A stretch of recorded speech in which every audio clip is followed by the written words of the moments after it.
제가 지난 부활절부터 이번 주 그리고 다음 주까지 이제 코로나19 상황에서 너무 오랫동안 이렇게 지속되면서 좀 지치기도 하고 우리 성도들을 어떻게든지 위로하고 또 힘을 주고 싶은 마음이 간절합니다. 원래 부활절 지나고 나서 무너진 우리의 그 주일과 예배에 관한 부분들을 다시 회복하고자 하는 그런 말씀들을 10주간에 좀 준비를 해서 진행하려고 했는데 그것은 5월 지나 6월 달서부터 좀 하려고 하고요.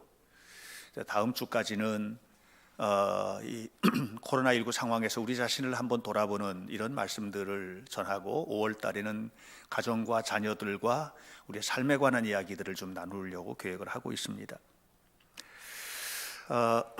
지난주에는 마가복음 2장에 있는 말씀을 가지고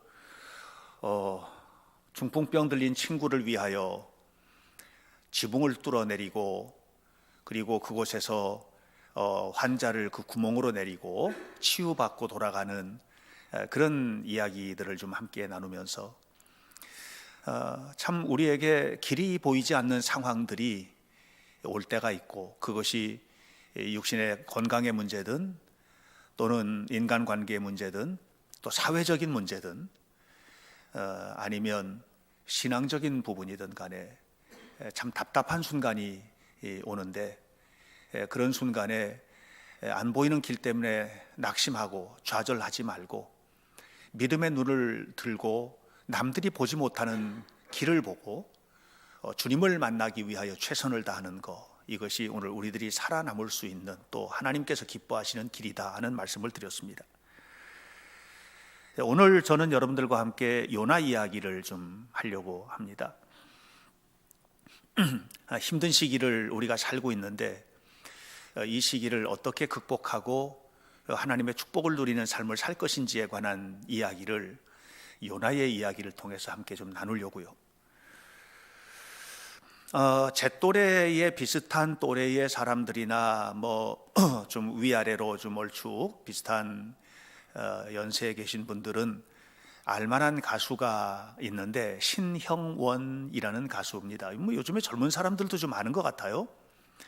근데 가수 이름은 몰라도 이분이 부른 노래가 좋은 곡들이 많은데 그 중에 이제 개똥벌레라는 이야기를 하면 금방들 알아들으십니다.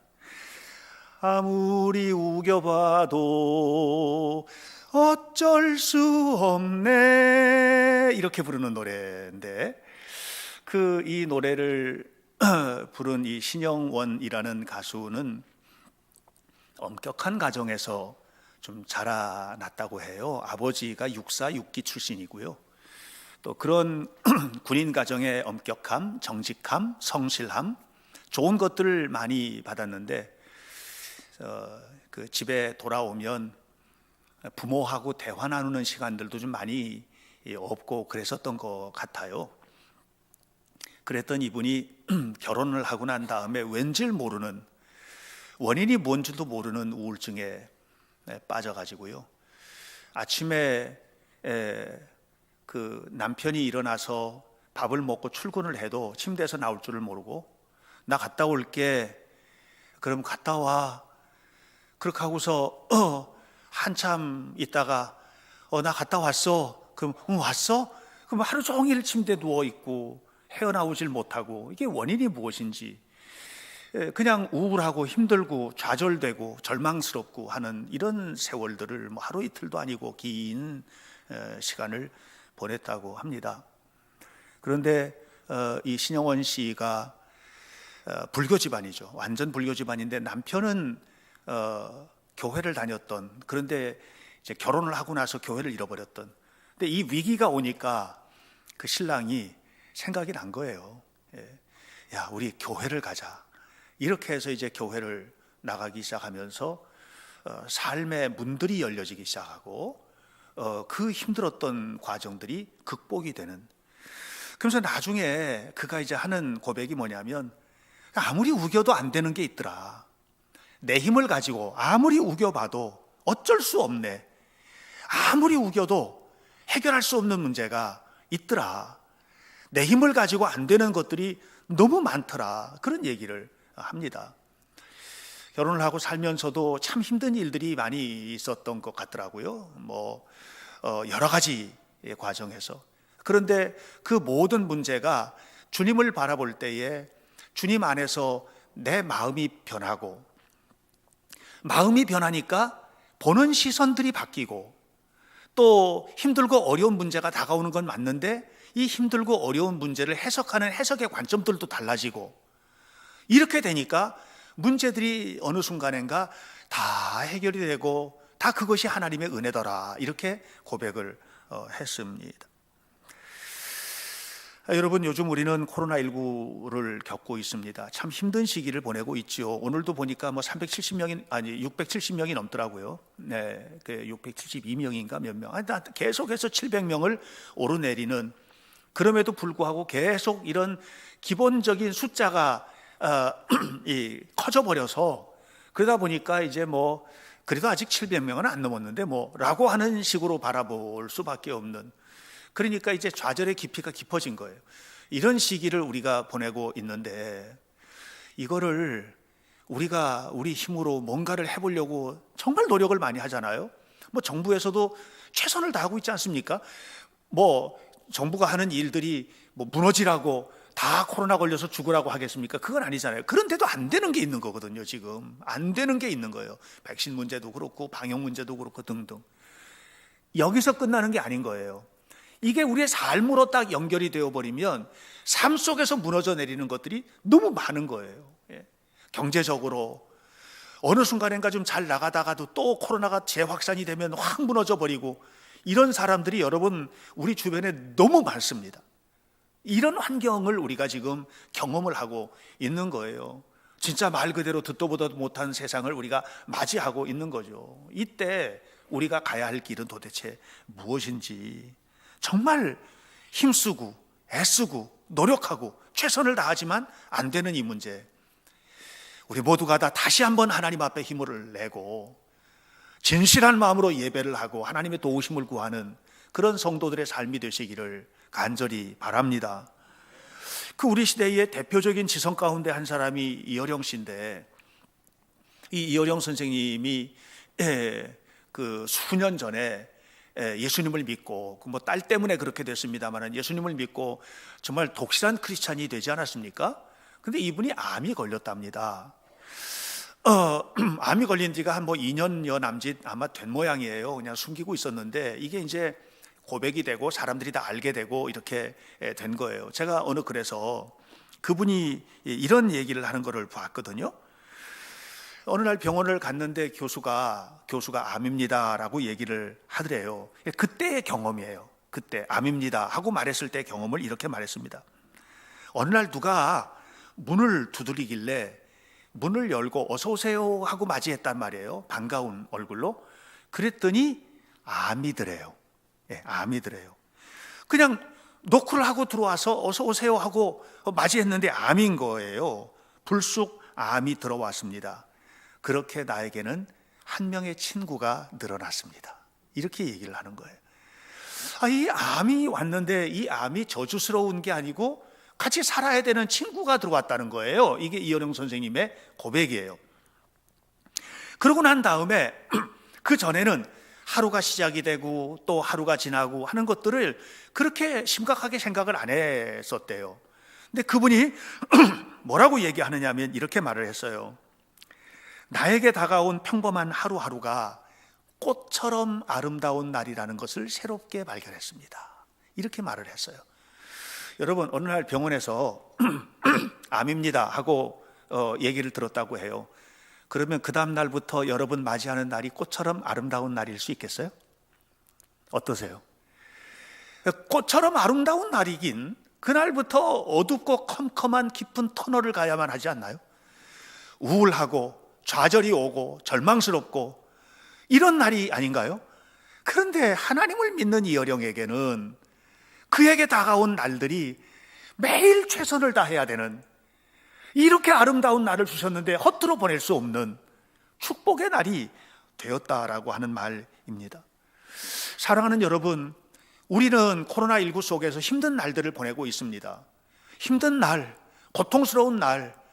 어떤 사람들에게는 오늘 하루 근근히 버텼는데 내일은 또 어떻게 될라나, 이렇게 다가올 수밖에 없는 날들일 수 있지만, 그러나 그럼에도 불구하고 그 날들이 하나님께서 우리에게 선물로 주신 꽃보다 아름다운 날인 것을 기억하십니까? 여러분에게 주어진 모든 날들을 그렇게 맞이할 수 있는 것은 다른 게 아닙니다.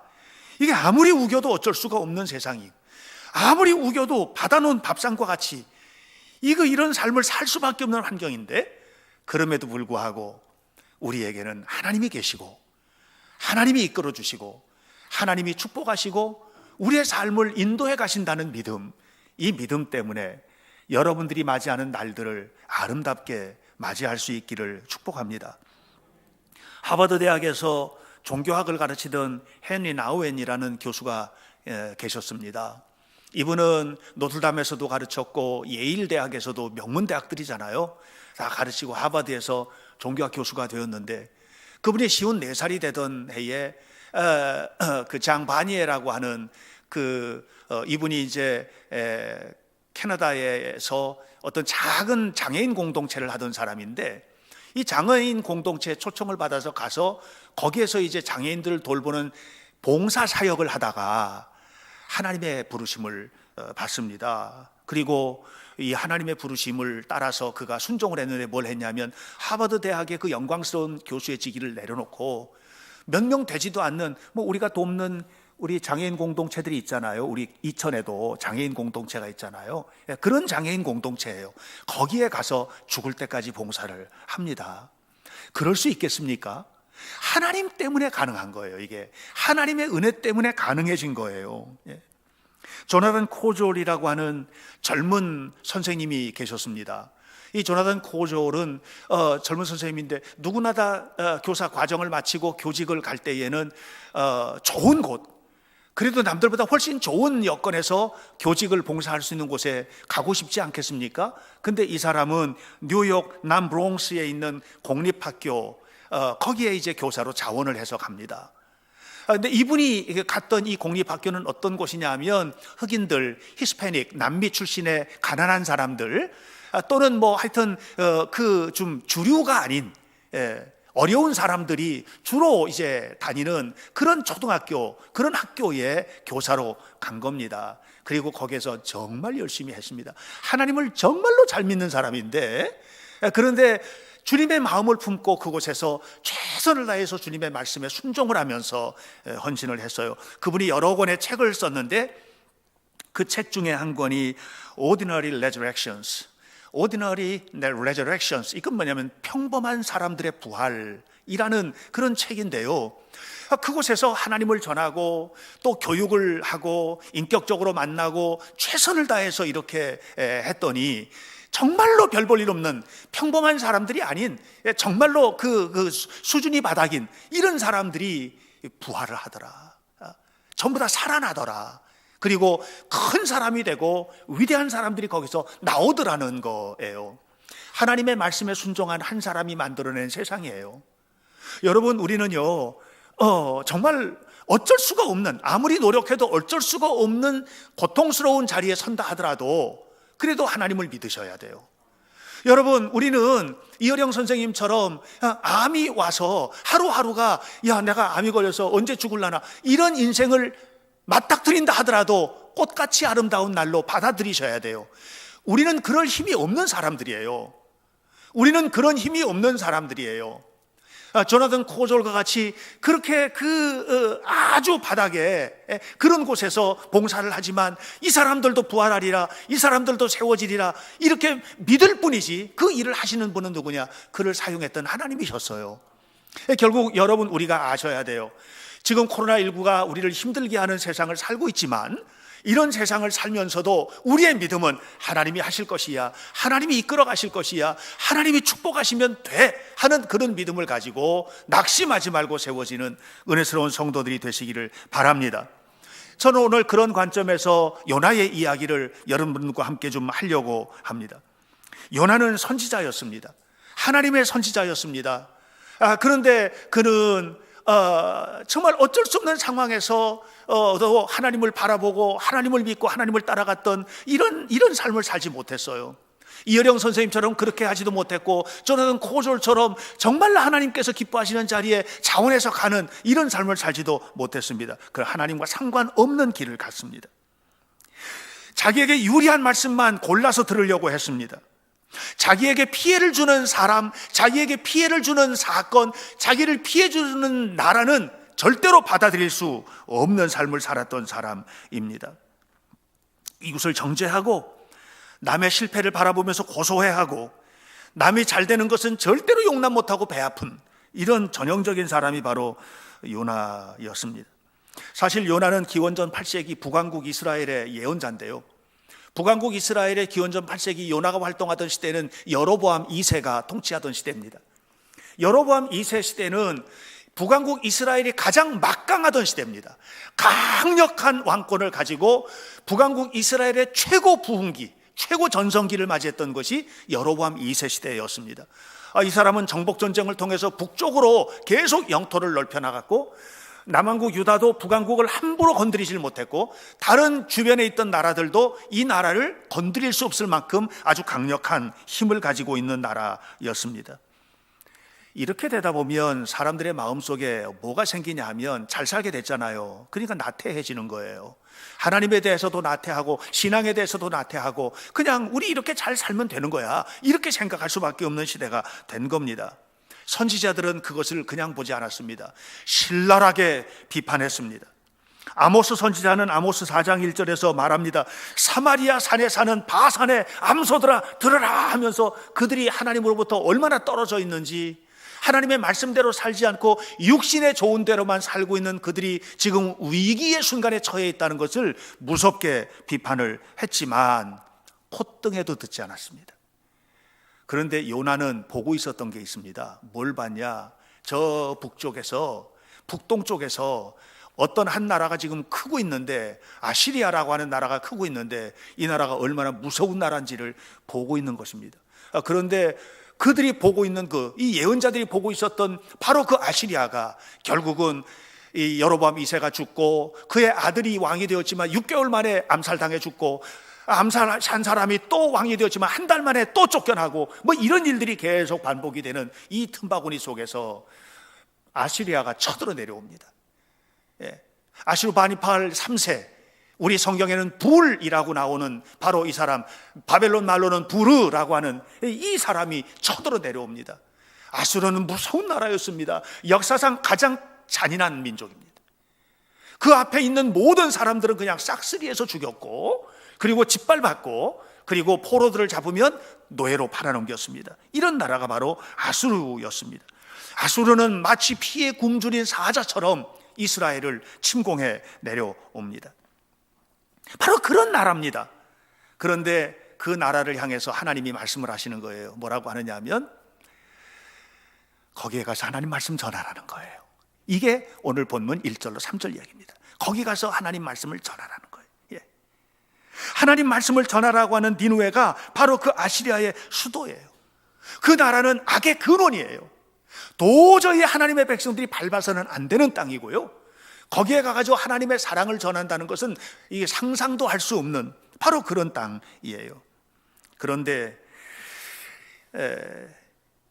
이 하나님의 명령을 받은 요나가 그 말씀을 들은 후에 거기는 가서는 안 되는 땅이잖아, 우리들의 원수인데, 이렇게 생각을 하고 발걸음을 돌립니다. 어디로 가느냐 하면 요바에서 배를 타고 반대쪽인 다시스로 향해서 가게 됩니다.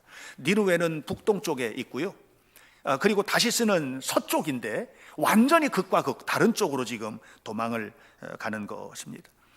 저는 요나서 1장 1절로 3절 말씀을 이렇게 읽고 그 이후에 되어지는 과정들을 보면서 우리들은 요나를 비판할 수 있을까? 이런 생각을 했습니다. 우리들도 요나처럼 살고 있지 않나? 내가 싫은 건 안 하고, 아무리 교회에서 무슨 일을 해도 내가 싫은 건 안 하고, 내가 피곤하면 안 하고, 내가 좋은 것은 하고, 내가 가고 싶은 곳에 가고, 내가 하고 싶은 일을 하고, 내가 하고 싶은 말을 하고, 이렇게 살아오지 않았나? 하나님이 아무리 말씀을 하시고, 하나님께서 아무리 우리에게 경계를 하신다 하더라도 하나님의 말씀대로 전적으로 순종하며 살았나? 그거 아니지 않나, 우리도? 그런데 우리가 어떻게 요나를 비난하고 요나를 비판하고 요나에게 손가락질 할 수 있을까? 이런 생각을 했어요. 그러니까 우리 안에 역시 또 다른 요나가 앉아 있는 것이죠. 근데 여러분 아셔야만 합니다. 아무리 애쓰고 아무리 힘쓰고 아무리 노력을 해도요, 우리는 하나님이 계획하신 대로 갈 수밖에 없습니다. 하나님이 원하시는 대로 가게 되어 있습니다. 요나가 깨달은 것이 그겁니다. 요나는 아무리 그가 하나님 원하시는 반대쪽으로 가서 다시스로 가는 배를 타고 갔지만 결국은 그가 나중에 어디 와 있어요? 하나님이 가라한 그 땅에 가서 서 있는 거예요. 여러분, 우리도 똑같아요. 결국은 아셔야 돼요. 하나님이 하라는 대로 사는 게 가장 안전해요. 하나님이 기뻐하시는 대로 사는 것이 가장 축복이에요. 하나님께서 기뻐하시는 대로 걸어가는 삶이 우리에게 복이 되는 것을 기억하시길 바라요. 그렇게 하지 않고 끝까지 거부하고 끝까지 반대를 하면 결국은 치러야 될 것 다 치르고 비용, 건강, 시간 다 허비한 후에 천부여 의지 없어서 손들고 옵니다 하면서 두 손 들고 하나님 앞에 설 수밖에 없는 것이 우리들의 모습이라는 것을 아셔야만 해요. 아무리 우겨봐도 소용이 없어요. 아무리 애쓰고 힘써도 내 희망, 내 뜻대로 되는 것이 아니라는 것입니다. 그러므로 여러분, 우리가 코로나19의 고통스러운 상황을 맞이했지만 그 속에서도 하나님을 믿으셔야 해요. 하나님을 믿으면 희망이 생기고 하나님을 믿으면 주님께서 이끌어 가실 것이다. 우리가 코로나19 속에 맞이하는 이 날들도 이어령 선생님의 고백처럼 꽃처럼 아름다운 날들을 하나님은 우리에게 주신다. 포기하지 말자, 낙심하지 말자, 쓰러지지 말자, 그리고 인간적인 꾀를 동원해서 살지 말자. 하나님 말씀대로 가자, 하나님 뜻대로 가자. 이렇게 살아가는 것이 저와 여러분의 삶이 되기를 간절히 바랍니다. 요나가 다시스로 도망하는 배를 탔습니다. 그런데 그 사건을 요나서 1장 3절은 뭐라고 얘기하냐면 이렇게 말합니다. 요나가 하나님의 얼굴을 피하려고 도망을 갔다 그랬습니다. 하나님의 얼굴을 피하려고 간 겁니다. 여러분, 성경을 보면 하나님 말씀하는 대로 살고 싶지 않은 사람들의 이야기 너무 많이 나옵니다. 하나님이 아무리 얘기해도 그거 싫습니다. 모세도 그랬지 않았습니까? 여러분, 출애굽기 3장과 4장을 보면 하나님께서 떨기나무 가운데서 모세에게 나타나셔서 모세야, 애굽에 가서 내 백성 이스라엘을 끄집어내라. 나 못합니다. 나 절대로 그거 못합니다. 출애굽기 4장 13절을 보면 주님, 나 말고 보낼 만한 사람을 따로 보내세요. 나는 못 갑니다. 이렇게 얘기했습니다. 롯의 시어머니 나오미가 여러분 다 아시는 대로 모압 땅으로 가가지고 거기서 지내면서 남편도 죽고 자식들도 다 죽고 며느리 둘만 남았는데 이런 형편이 딱 되고 난 다음에 그가 하나님을 향해서 했던 고백이 뭡니까? 이렇게 말했습니다. 하나님이 손이 나를 치셨다. 하나님이 손이 치신 게 아니에요. 자기들이 선택한 것에 대한 결과를 받은 것이죠. 그런데 그렇게 어려운 일을 당하니까 하나님이 손이 나를 때렸다, 몽둥이로 때렸다, 방망이로 쳤다, 이렇게 얘기를 했습니다. 이게 나오미의 모습이었습니다. 호세아에게 하나님께서 말씀하셨습니다. 네 아내 고멜 데리고 와라. 하나님, 제 아내 고멜이 지금 창녀촌에 가 있습니다. 그래도 데리고 와서 살아. 기쁜 마음으로 갔겠습니까? 그 아내 고멜을 데려오는데 기쁜 마음으로 갔겠습니까? 데려다 놨더니 얼마 안 있다가 또 가는 거예요. 또 가. 육신적인 향락과 즐거움을 위해서 또 나간 거예요. 하나님이 말씀하세요. 그래도 또 데려와라. 여러분 같으면 기쁜 마음으로 가시겠습니까? 여러분의 아내가 또는 여러분의 아내가 그 자리에 있다면 아무런 문제 없이 정말 하나님의 마음을 품어서 모셔오고 그리고 함께 행복하고 즐겁게 살았더라, 그렇게 할 수 있겠습니까? 저는 호세아도 싫었을 것 같아요. 예레미야나 하박국이 하나님의 말씀에 임했을 때 얼마나 대놓고 반대했습니까? 못 전하겠습니다. 나 못합니다.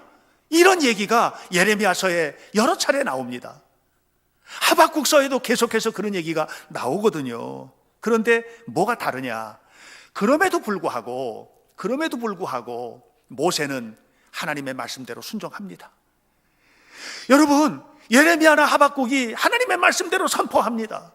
호세아는 진짜 죽기보다 싫을 수 있는데 데려다가 안방에다가 데려다 놓습니다. 여러분, 오늘 우리들의 삶의 모습은 어떻습니까? 정말 우리도 하나님께서 원하시는 대로 그렇게 살고 있습니까? 그 길을 가고 있습니까? 내가 힘들면 안 하고 거절하고 포기하고 이렇게 살고 있는 것은 아닙니까? 요나처럼 사는 거예요. 요나는 진짜 싫었고요. 싫어서 다른 데로 도망가는 거예요. 그냥 도망을 가버렸습니다. 그냥 내버려 뒀으면 절대로 안 돌아옵니다. 요나는 모세하고 다릅니다. 예레미야나 또는 하박국이나 다른 선지자들하고 전혀 다른 모습입니다. 아담이나 가인처럼 행동했습니다. 그것은 무엇입니까? 내 생각대로 가는 거예요. 내 생각대로. 하나님의 말씀이 아무리 쏟아져도, 지금 여기서 하나님의 말씀을 아무리 들어도, 성경을 펼쳐놓고 하나님의 말씀을 아무리 읽어도 그거는 그냥 참고사항일 뿐이지, 하나님의 말씀대로 살고 있느냐, 이것을 물으면 우리 그렇지 못하고 있는 거예요. 다 요나들이에요. 우리 모두 다 요나들이 앉아있는 것입니다. 그 이후에 요나가 어떤 일을 당했는지 하는 건 여러분 일일이 설명하지 않아도 다 아시잖아요. 바다에 풍랑이 일어나고 결국은 요나를 바닷속에 던지고 바다가 잔잔해지고 바닷속에 빠진 요나를 큰 물고기가 삼키고 그 물고기 뱃속에서 3일을 지냈는데 그 3일을 지내는 동안의 이야기가 요나서 2장에 나오잖아요. 뭐라고 얘기합니까? 내가 스올의 뱃속에서 죽을 만큼 고통스럽습니다. 이렇게 죽을 만큼 고통을 겪고 나서야 그래야 하나님이 원하시는 대로 가잖아요. 결국은 뭡니까? 니느웨로 가는 겁니다.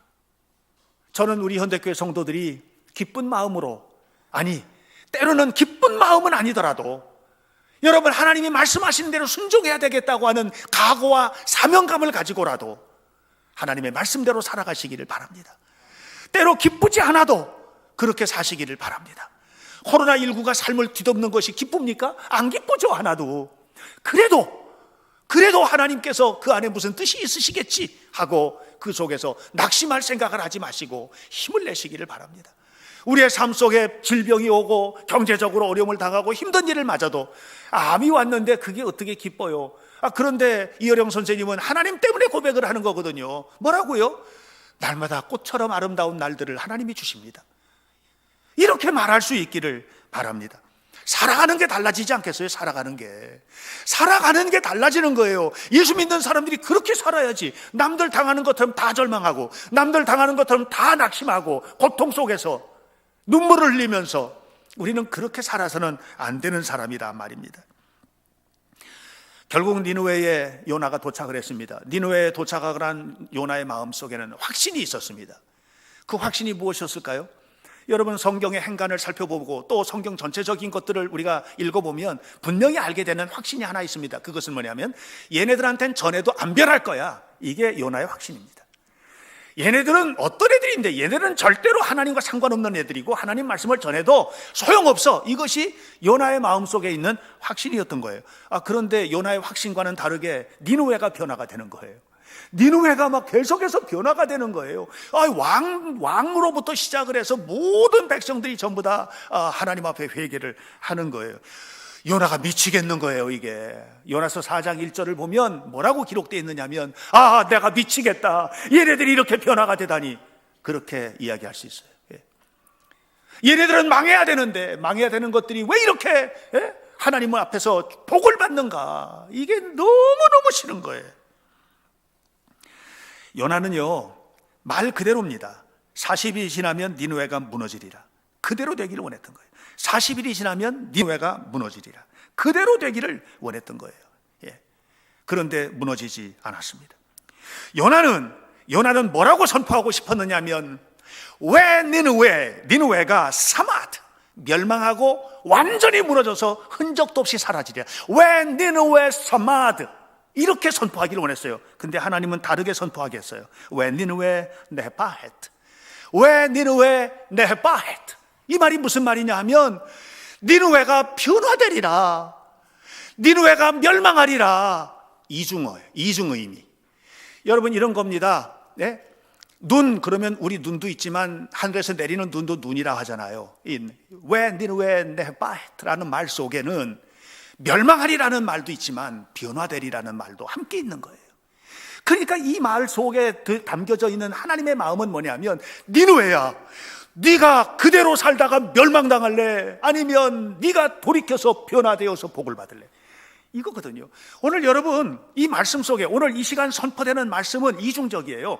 말씀을 듣고 복을 받을래, 말씀을 듣고도 행하지 않으므로 저주를 받고 세상적으로 살래. 이 둘 중에 하나거든요.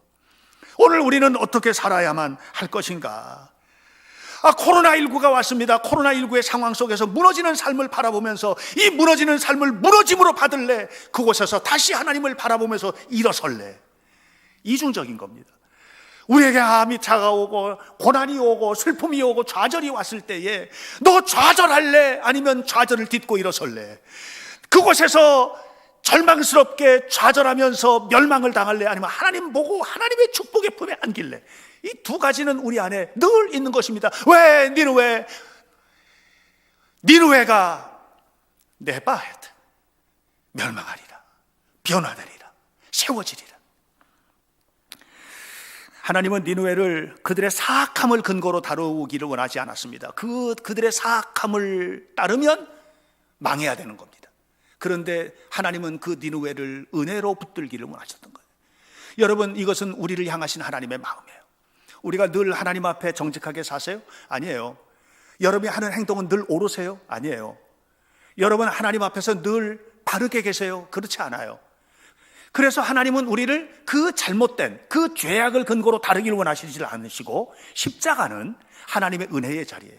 하나님은 언제나 우리를 은혜로 붙들어 주시길 원하시고, 하나님은 언제나 우리를 은혜 안에서 사랑하길 원하시고, 우리 모든 현대교회 성도들 한 사람 한 사람을 주의 축복의 품 안에 안아서 복받고 은혜 가운데 승리하며 살기를 원하시는 겁니다. 그래서 요나서는 이렇게 마무리가 됩니다. 요나서 4장 11절에 뭐라고 합니까? 야, 내가 어떻게 이 니느웨를 아끼지 않겠느냐? 아끼는 게 당연하지 않냐? 이 안에 얼마나 많은 사람들이 있는데 이걸 전부 다 몰살을 시켜야 되겠냐? 그게 아니지 않냐? 이렇게 말합니다. 누가복음 15장에 보면 탕자가 나가가지고 아버지 재산 가지고 허랑방탕하고 돌아오지 않습니까? 허랑방탕하고 돌아온 이 탕자를 바라보면서 탕자의 형이 얼마나 부해가 났는지 모릅니다. 너무 속상했거든요. 그래서 이런 못된 놈이, 이런 나쁜 놈이 돌아왔는데 아버지가 잔치를 베푸십니까? 어떻게 잔치를 베푸십니까? 이렇게 얘기했을 때, 여러분 누가복음 15장 32절 마지막 절입니다. 뭐라고 얘기합니까? 야, 당연하지 않니? 이렇게 망했던 게, 이렇게 나갔던 게, 이렇게 완전히 무너졌던 게 돌아와서 세워지는데 우리가 기뻐하고 즐거워하는 것이 마땅하지 않겠니? 이렇게 얘기를 했습니다. 하나님은요, 여러분 모두를 여러분의 행위를 근거로 해서 다루시는 것이 아니라 여러분의 믿음을 근거로 해서 은혜 베푸시기 원하십니다. 우리의 삶에는요, 하나님의 은혜가 폭포수처럼 쏟아지고 있습니다. 이 은혜를 여러분 가슴을 열고 맞이하시기를 바랍니다. 그리고 여러분의 삶 속에 이 어렵고 힘든 시기를 보내고 있지만, 여러분은 물론이고 여러분 이웃들에게도, 여러분 형제들에게도, 여러분 자녀들에게도, 여러분 모두에게도 하나님이 얼마나 큰 사랑으로 우리를 사랑하고 계시는지를 보여주시기를 바랍니다. 요나서 1장은 이렇게 말합니다. 2절에서 니느웨는 그 악독이 나에게 상달되었다. 하나님은 너무 잘 알고 계십니다. 이 악독이 상달되었다. 멸망당해야 된다는 거예요. 그러니까 가서 전해야지, 이렇게 말하는 겁니다. 악독의 조건 때문에 무너지는 것이 아니라 그 조건 때문에 하나님을 더 찾도록 만들어주고 싶은 것이 하나님의 마음이에요. 여러분 모두에게 하나님의 은혜가 가득하시기를 바랍니다. 요나의 이야기는 우리의 이야기입니다. 우리의 삶을 바라보시는 하나님의 마음이 그 속에 담겨져 있습니다. 아무리 우겨봐도 어쩔 수가 없습니다. 여러분이 우기는 대로 되지 않습니다. 하나님이 원하시는 대로 되는 것입니다. 이여령 선생님은 그것을 알았습니다. 이 암을 우긴다고 해서 없어집니까? 아니잖아요. 그렇다면 내가 어떻게 살아야지? 하루하루 남은 삶을 꽃처럼 아름답게 보내야 되겠다. 이것이 하나님을 믿는 그의 고백이었다면 여러분들도 그렇게 사셔야죠. 여러분에게 주어진 모든 날들을 하나님의 축복의 날들도 맞이하시고 그를 통해서 하나님의 영광을 드러내는 복된 삶을 살아가시기를 예수님 이름으로 간절히 축복합니다. 기도하겠습니다. 하나님의 은혜를 감사합니다. 영광의 주님께서 우리 모두의 삶을 붙잡아 주시기를 원합니다. 예수님은 온 세상에 구주로 오셨고 무너진 우리를, 죄악 가운데 있던 우리를 여전히 사랑하시고, 우리는 신영원 씨가 고백했던 노래처럼 저기 개똥무덤이 내 집인 걸, 개똥무덤과 같은 인생을 살았던 우리들인데 하나님은 우리를 그렇게 여기지 않으시고 우리를 하나님의 자녀로 삼아주셔서 하나님의 품에 안으시고 하나님의 나라를 위하여 세워지도록 이끌어 주시니 하나님 감사합니다. 너무너무 감사합니다. 하루하루 감사한 마음으로 살아가는 우리 현대교회 성도들이 되게 도와주시고 이를 통해서 하나님께 영광과 찬송을 돌리는 은혜로운 자녀들이 되도록 도우시옵소서. 예수님의 이름으로 기도하옵나이다. 아멘.